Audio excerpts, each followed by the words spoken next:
Good afternoon.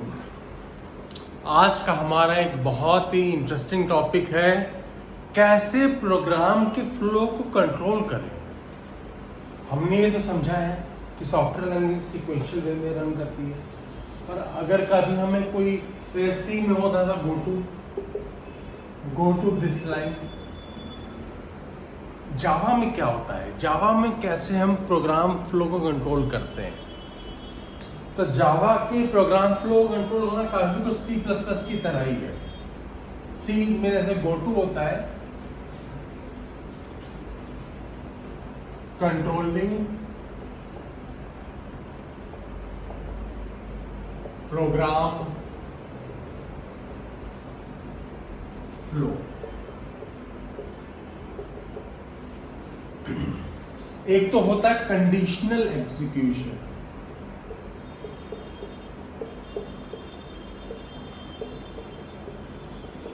और एक होता है लूप।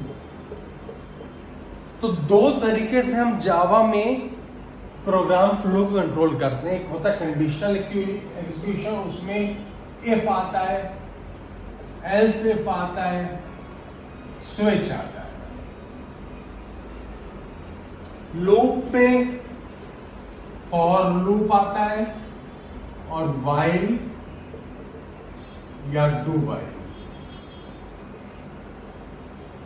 तो हम समझ गए हैं कि हम प्रोग्राम फ्लो को कंट्रोल करने के लिए हमारे पास बहुत सारे तरीके हैं। एक तो है कंडीशनल एग्जीक्यूशन, कोई कंडीशन है फिर एग्जीक्यूट करना, अगर कंडीशन सेटिस्फाई हो रही है तो, नहीं तो और कुछ। लूप में क्या होता है, इसमें फॉर लूप में हमें पता है कितनी बार चलेगा वो लूप, पर व्हाइल और डू व्हाइल के केस में पता नहीं, वहां पे कंडीशन है। कंडीशन सेटिस्फाई हो रही है तो लूप चलेगा, नहीं सेटिस्फाई हो रही तो लूप नहीं चलेगा। हम समझ तो गए हैं कि हम प्रोग्राम फ्लो कैसे कंट्रोल करें, इफ एल्स इफ स्विच या फॉर व्हाइल डू व्हाइल। तो अब हम इफ को समझेंगे, फिर एल्स इफ को, स्विच को, फिर फॉर को, फिर व्हाइल को।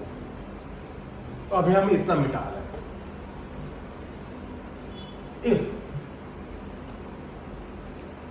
if some condition, फिर स्टेटमेंट। अगर सिंगल स्टेटमेंट है तो कर्ली ब्रेसेस की जरूरत नहीं है, अगर बहुत सारे स्टेटमेंट है तो कर्ली ब्रेसेस। अब चलो इससे एग्जांपल लेते हैं, जैसे if x is equal to 7 then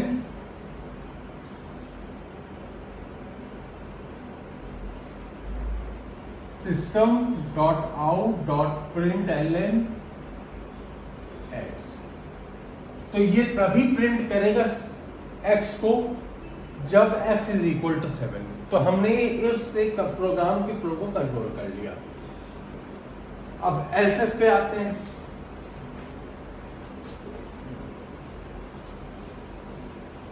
अब जैसे हमें लगे कि कोई एक ऑफिस है, हमें पता करना है कौन पार्ट टाइमर है, कौन फुल टाइमर है, कौन बहुत ज्यादा मेहनत कर रहा है।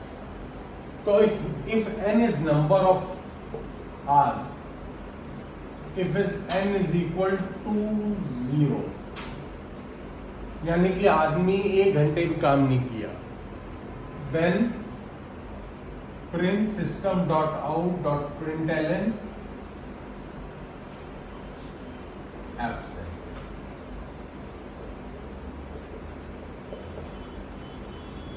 पर अगर else if हम पढ़ रहे हैं, else if n is less than 4, तो system dot out dot println part timer, सिर्फ 4 घंटे काम किया, 4 घंटे से कम काम किया। Else if n is less than 7, full timer. और else if n is less than 12, then workaholic. तो हमने देख लिया कि ये इफ एल्स से कैसे हमारा प्रोग्राम फ्लो कंट्रोल हुआ. अगर n इज इक्वल टू 0 तो absent, n is less than 4 तो part time work, if n is less than 7 तो full time work, if n is less than 12 then वर्कaholic. तो हमने ये भी देखा है कि अगर ये एल्स में आ रहा है, यानी इस केस में n इज बिटवीन 0 to 4, इस केस में n इज बिटवीन 4 to 7, इस केस में n इज बिटवीन 7 to 12. तो 7 से 12 घंटे के बीच में वर्कaholic, 4 से 7 घंटे के बीच में full time work, full time. 0 से 4 घंटे के बीच में पार्ट टाइम और 0 है तो एब्सेंट. तो हम समझ गए हैं कि इफ और एल्स इफ कैसे काम करता है. अब हमें एक बहुत ही अच्छा तरीका है प्रोग्राम फ्लो कंट्रोल करने का, स्विच. अब उसे अपन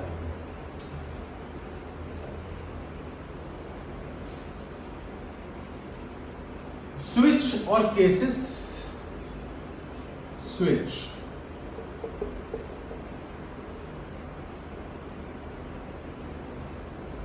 कैर सी. अब यहां पे हमने सी कर दिया है वीएस, या फिर सी कर दिया है no.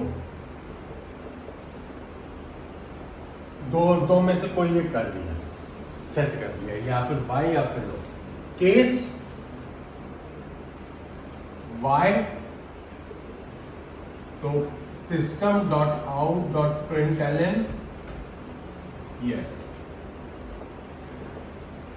Case N system dot out dot println no.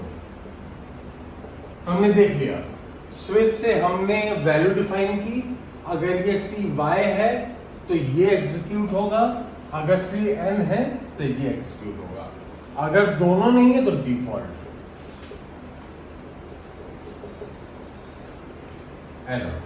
System dot out dot println error. ना यस है ना नो. यहां पे एक और चीज होती है ब्रेक. ब्रेक अगर ब्रेक नहीं डालेंगे तो नेक्स्ट लाइन एग्जीक्यूट होगी. ब्रेक डाल देंगे तो इस यहां पे आ जाएगा. ब्रेक डालते ही बाहर चला जाएगा. तो हम कंडीशनल एग्जीक्यूशन वाले को समझ चुके हैं, इफ एल्स इफ और स्विच. अब हमारा नेक्स्ट टॉपिक है लूप को समझना. जहां पर हमें पता है लूप में पहला क्या था, फॉर लूप. दूसरा क्या था, वाइल. फॉर में हमें पता है कितने बार एग्जीक्यूट होगा, हमें वाइल में पता नहीं. वाइल में कंडीशन मीट होगी तो एग्जीक्यूट होगा.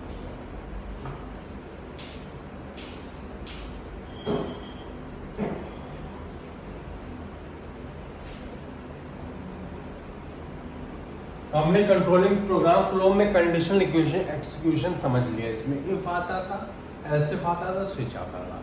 अब हम लूप वाले केस में जाएंगे. लूप पहला फॉर लूप, दूसरा वाइल.